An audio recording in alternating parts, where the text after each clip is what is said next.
कयामत लाने वाली वो बेटियां जो मोबाइलों पे आज मुसलमान होने के बाद में भी अपने नाच गाने दिखा रही हैं, अपनी शूटिंग दिखा रही हैं, अदाकारी कर रही हैं, पब्लिक को दिखा रही हैं और पब्लिक उनकी वीडियो देख रही है और उनको खूब दबा के लाइक कर रही है। कयामत लाने वाले वो बेटे जो अपने बाप का गिरबान पकड़ लेते हैं और बढ़ चढ़ के उनको बोलते हैं, उनको गाली भी रखते हैं। कयामत लाने वाली वो औरतें जिनके शौहर मर गए हैं, उनके कान पे मोबाइल लगे हुए हैं, किससे बातें कर रही है माशाल्लाह, ये तो रवि जान सकता है। कयामत लाने वाली बहू बेटी हैं जो अपने सास ससुर की कदर नहीं करती, उनकी हमेशा बेइज्जती में तुड़ी रहती हैं। कयामत लाने वाली वो औरतें जो अपने आदमियों को शौहरों को गिरबान पकड़ लेती हैं और बढ़ चढ़ के उनसे उल्टा सीधा बोल भी लेती हैं। कयामत लाने वाले वो लोग जो किसी गरीब का हक दबा के बैठ गए, उनको खा के बैठ गए। कयामत लाने वाले वो लोग जो जुमे की नमाज ख़त्म हो जाती है, उनकी बायाती खेल ख़त्म नहीं होते हैं। कयामत लाने वाले वो लोग जो गीबत करना, चुगली करना, किसी दूसरे की चुगली करना, गीबत करना और अपने आप को नहीं देखना कि हम कैसे हैं। कयामत लाने वाले वो लोग जो सुबह से लेकर शाम तक चोरियाँ चकारियाँ करके अपने परिवार का, बच्चों का पेट भरते हैं। कयामत लाने वाले वो लोग जो किसी गरीब का उधार खा लिया और वो मांगते मांगते थक गया, उनको लौटा के नहीं दिया और उनको गालियाँ रखते हैं अलग। कयामत लाने वाले वो लोग जो पूरी साल निकल जाती कभी नमाज को अदा नहीं करते हैं। कयामत लाने वाले वो लोग जो मस्जिदों से अजान की तो आवाज़ आ रही है और बकबक उनकी ख़त्म नहीं हुई है, अजान ख़त्म हो गई और बकबक उनकी चालू रहती है। कयामत लाने वाले वो लोग जो किसी शरीफ सीधे इंसान को बुरी लत की तरफ को लेके गए। कयामत लाने वाले लोग वो जो किसी कुत्ते को, बिल्ली को बेरहमी से लठी डंडों से मार देते हैं और हाथ झाड़ के चले जाते हैं। कयामत लाने वाले वो लोग जो लड़कियों को पेट भर के लाके करते हैं, क्या तुमको मिल जाएगी क्या। कयामत लाने वाली वो बेटियां जो माँ बाप के पीछे में घर से भाग जाती हैं और आगे जाके बहुत बुरा पछताती हैं। कयामत लाने वाली हमारी बहू बहू बेटियां जो रोडों पे भीड़ की भीड़ नंगे से रोडों पे चल रही है और लोग उनको तमाशा देख रहे हैं। कयामत लाने वाले वो लोग जो रमज़ानों में, रोजे रमज़ानों में भट्टियों पे जाके सुबह से लेकर शाम तक दारू में तर रहते हैं और दारू पीते हैं। उनको ये परवाह नहीं कि रमज़ान चल रहे हैं, उनको कोई परवाह नहीं, उनको सिर्फ अपने शौक़ से परवाह है। कयामत लाने वाली वो बहू बेटियाँ इनके शौहर आदमी होते साथे गैर मरहूम से बातें करती हैं। कयामत लाने वाले वो लोग जुमे का दिन और किसी की चीज़ पे नियत ख़राब कर ली और जुमे की जाकर नमाज को अदा कर लिया। मतलब पहले नियत ख़राब कर ली, चीज़ को मना कर दिया कि हमारे पास नहीं है, नहीं आए। ये कबूतर की बात हो रही है, खास जुमे की बात हो रही है, समझे। कबूतर को बंद कर दिया, नहीं बताया, नहीं दिया और थोड़ी देर में पल में जुमे की अजान हुई, नमाज हुई, उसमें नमाज को भी अदा कर लिया। नमाज कैसे होगी अब कबूल। कयामत लाने वाले वो लोग जो कोई बुजुर्ग चल लिया उसकी मजाक बनाते हैं, उसको आवाज़ लगाते हैं, उसकी मजाक बनाते हैं और वो घूम घूम के देखता है, बेचारा मजबूर है, क्या करे। कयामत लाने वाले वो लोग जो सुबह से लेकर शाम तक गीबत करना, गाली बकना। कयामत लाने वाले वो लोग जो दरगाहों पे, मज़ार पे लड़कियों को तकते हैं, वहाँ भी चैन से नहीं बैठते और चौखटों पे, दरगाह पे बैठ के मोबाइल चलाते हैं। कयामत लाने वाली वो औरतें, अभी रमज़ान का टाइम चल रहा है, ईद आने वाली है और अपने पैर के बिछिए उतार के चली जाती हैं कि जहाँ पर सौदा बढ़ती, जहाँ पर राशन पानी बढ़ता है, जहाँ पैसा बढ़ता है, और वहाँ जाकर कहती हैं कि हमारा आदमी नहीं है।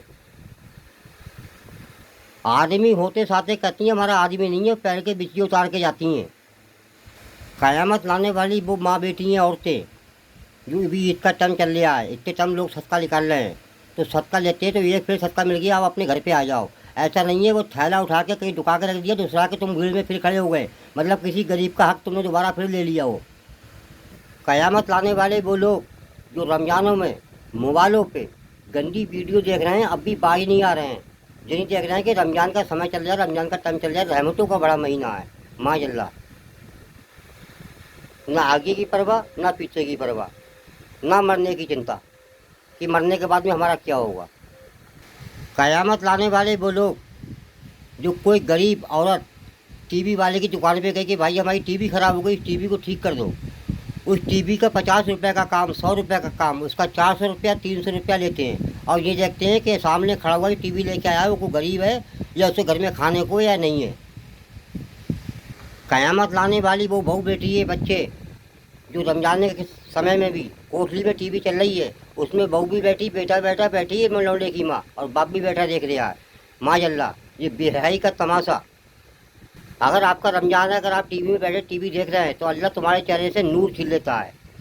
रमजान तो रहेगा आप, मगर नूर तुम्हारे चेहरे से बिल्कुल चला जाएगा। टीवी देखने वाला जो रमजान में टीवी देखता है, रमजान में मोबाइल, यूट्यूब, व्हाट्सअप और ये दुनिया भर की चीज़ें चलाना बहुत बड़ा अजाब गुनाह है। अगर आपके पास मोबाइल है या आपके मोबाइल में बैलेंस है, तो आप सिर्फ उसके अंदर नाते सुने या कलाम पाक की कोई ऐसी आयतें सुने, या एक आता है दरूद अकबर को सुने।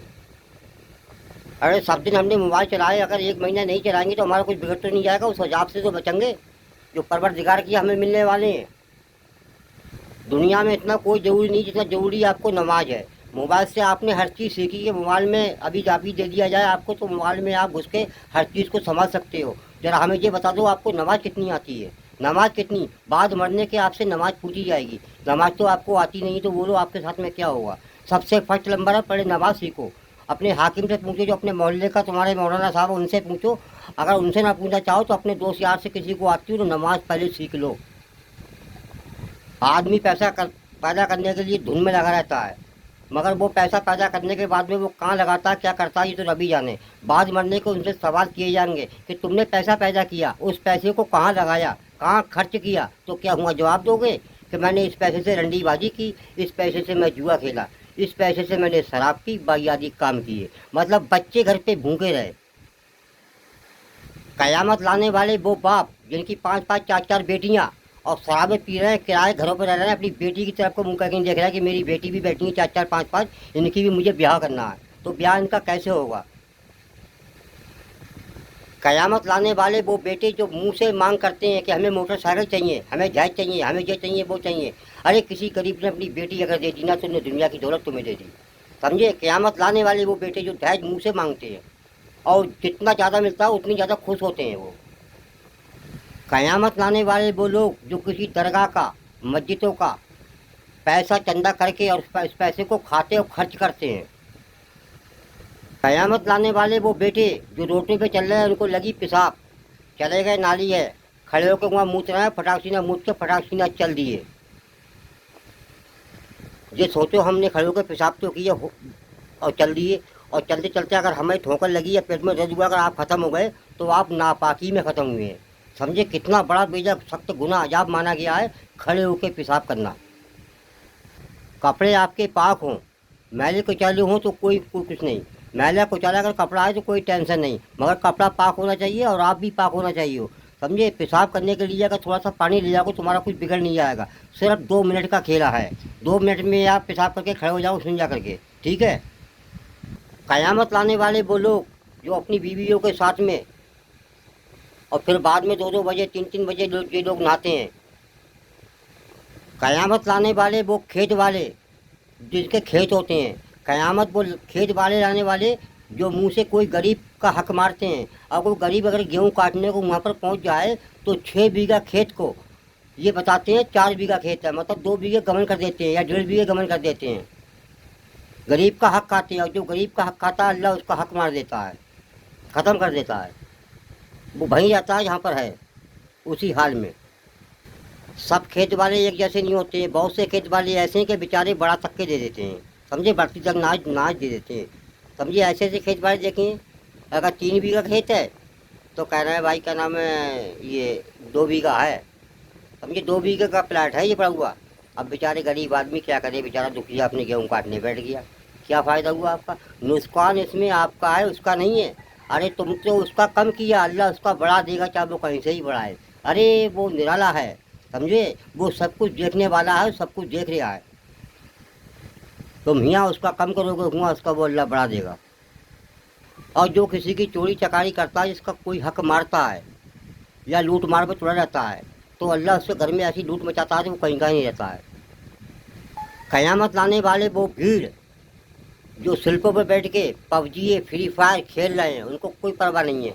नमाजी टोपी लगा के रमजानों में चले जा रहे हैं, उसमें से कोई चला गया, बाकी बैठे हुए मोबाइल चला रहा है अपने, वो खेल रहे हैं पबजी। और घर में घर वाले ना बाप कुछ कह रहे हैं ना माँ कुछ माँ कह रही है कि बेटे नमाज को जाओ, नमाज का समय हो गया। समझ में आई? बिगाड़ने वाले घर में ये माँ बाप ही हैं। समझे। उन माँ बाप को मैं समझाना चाहता हूँ, अपने बच्चे को तुम हर बुराइयों से बचा सकते हो, हर बुरे काम से बचा सकते हो कि बेटा वहाँ मत जाइए, वो कांटे हैं, बेटा नदी में नहाने मत जाइए, डूब जाओगे। सब काम से आपने बचाए तो जानूँ तुम्हें माँ बाप, तुम कब्र के अजाब से अपने बच्चे को बचा के दिखाओ। जब आपका बच्चा मरेगा और उसको कब्र में डाला जाएगा तो वहाँ बेटा वहाँ नहीं जाओगे तुम बचाने कि मेरे बच्चे को अजाब हो रहे हैं या नहीं हो रहे हैं। इस तरह तुम्हारी एक गलती के कारण तुम्हारे बच्चे के ऊपर अजाब पड़ रहे हैं। क़यामत लाने वाले वो लोग जो काम तो कराए मगर पैसा घर पे आके नहीं दिया। पहले भट्टी पे गए, वहाँ शराब पी रहे हैं, वहाँ शराब में जब नशे में झूम गए तो आराम से वहाँ घंटों बैठे हुए और घर पे बच्चे इंतजार कर रहे हैं कि हमारा बाप आता होगा कमा के, वो पैसे लाएगा तो घर में खाना बनेगा। और बाप वहाँ बैठा हुआ शराब पी रहा है, वो शाम को आया गाड़ी रखता हुआ आ रहा है रास्ते से और घर पे आके बीबी को बुरा भला कर रही है बेचारी को। क़यामत लाने वाले वो लोग जो किसी का मुर्गा मुर्गी अगर चुंगते चुंगते उनके घर पे आ गया और उन्होंने देख लिया तो पल में उनकी नीयत ख़राब हो जाना और उसको पकड़ के या तो फिर घर पे हलाल करना या थैले में रख कर उसको बाज़ार दिखा के आते हैं, बाज़ार बेच के आते हैं। और जब शाम होती है वो जानवर अपने घर पर नहीं पहुंच पाता है तो घर वाले फिर ढूंढवे करते हैं कि हमारा मुर्गा गया तो गया किधर। समझे, मुर्गा या तो पेट में गया या फिर वो बाज़ार चला गया। अब जिसकी चीज़ चुरी हो पेट मसोस रहा है और हाय दे रहा है तो ये हाय मालूम है कहाँ पड़ती है, या तो तुम पे पड़ेगी या तुम्हारी बीवी पड़ेगी या तुम्हारी माँ पे या तुम्हारे बाप पे, हो सकता है तुम पे पड़ जाए। दुनिया में अगर रह के जो अल्लाह की निजाकत को नहीं समझ पाया, वो ज़िंदगी में कुछ नहीं कर पाया, वो बाद मरने के अजाब में जाएगा। और जो अच्छे जिनने पूर्ण और नेक काम किए हैं, किसी की चीज़ नहीं उठाई और अपनी पैसा किसी गरीब को दिया होगा, उसी का भला होगा, बाद मरने के वही जन्नत में जाएगा। जन्नतें हुआ बटनी रही हैं, जन्नतें हुआ बटनी रही हैं। जन्नत वालों को मिलेगी और दोज़ख जहन्नुम वालों को मिलेगी। बच्चों इस वीडियो को दबा के लाइक करो। अगर तुम बच्चे बेटे मेरे हो तो इस वीडियो को खूब दबा के लाइक करो। हर मोबाइल के अंदर ये वीडियो जाना चाहिए। अस्सलाम वालेकुम।